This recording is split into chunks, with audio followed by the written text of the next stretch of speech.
Sonic Racing Crossworlds was a game that I didn't pay much attention to. When the first teaser was shown, I figured it was going to end up like Team Sonic Racing, and if you've seen my video on Sonic Heroes, you'll know that I'm not a huge Sonic fan despite enjoying a few games from the Blue Blur. But when it comes to his racing games, I never bothered with them barring Sonic Riders. The first one was great, if tough to master, Zero Gravity was okay, and the less said about Sonic Free Riders, the better. But now there's Crossworlds, and its inclusion of the Babylon Rogues and the Extreme Gear drew me towards it, on top of the various crossover characters coming to the game. I gave it a spin through the open network test, and although I had fun, I still wasn't sure if Crossworlds was going to last long. But as the game got closer to release, the swagger and confidence Sega had with this game was at an all-time high, to the point they made a commercial taking jabs at Mario Kart World, showing how much they meant business with Crossworlds. But all of this, on top of the positive reviews, especially from IGN of all critics, made me very eager to answer the question, does Sonic Racing Crossworlds have the bite to back up its bark?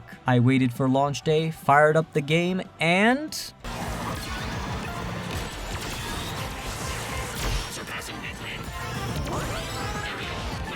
yeah, it brought it all right. How, you may ask? Let's find out. Toasty!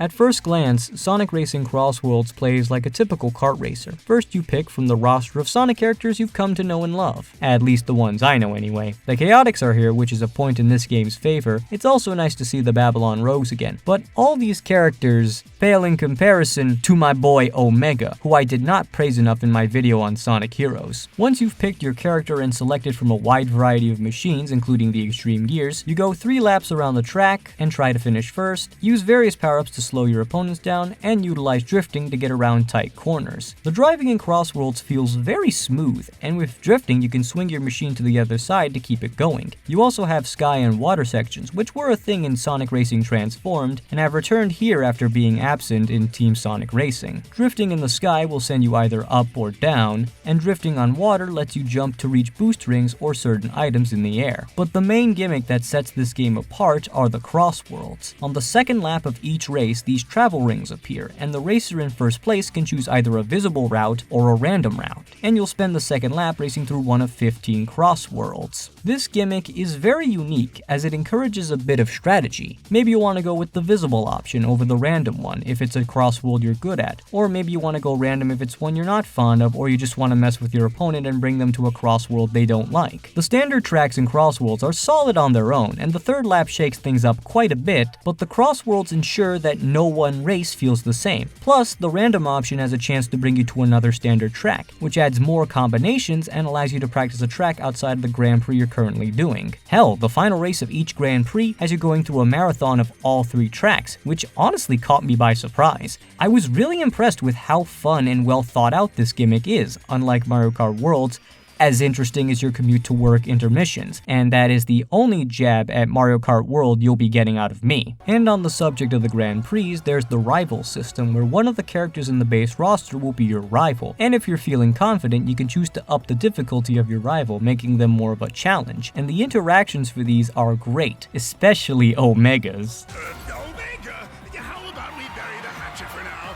Metaphorically speaking. Only if the burial site is your metaphorical head. I know things can get heated out there, but this isn't a battle, alright? It's just a race. Keep it civil. I will prove to be the superior robot in all forms of competition.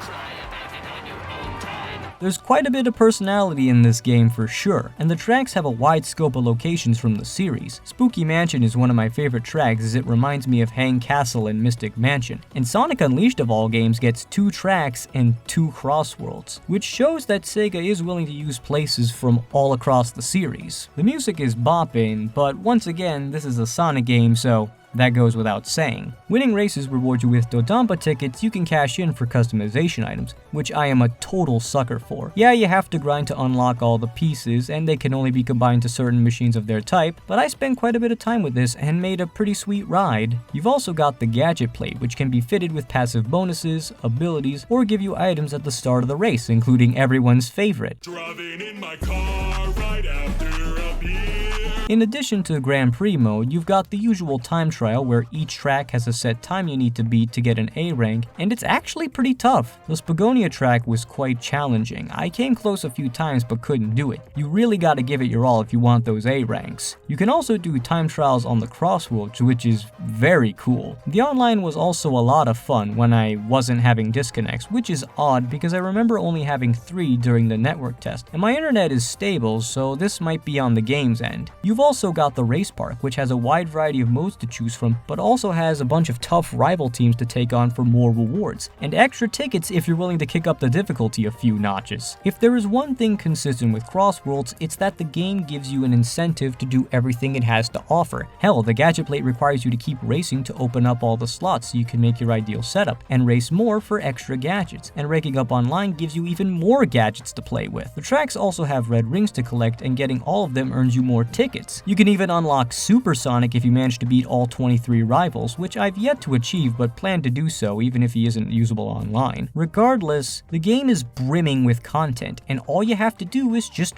play the game to unlock it, which is pretty rare to see in this day and age, but is always welcome. If there are any negatives I have with Crossworlds apart from the grinding needed to get all the customization items and online connectivity not being consistent, the first of which would be approachability. In my experience, Crossworlds is a lot more skill-based, and as a result, it can be a bit harder to get into this game. It's not Sonic Riders hard, but it's a different beast compared to Mario Kart, especially with the gadgets. Which brings me to my next criticism, and this one might just be me, but I can imagine with the gadgets, people will soon find what the optimal setup is, which could potentially hurt the games online if not balanced properly in future updates. And the price tag for the game is a bit high, and I can understand if some people would prefer to wait for a sale, especially for the deluxe edition.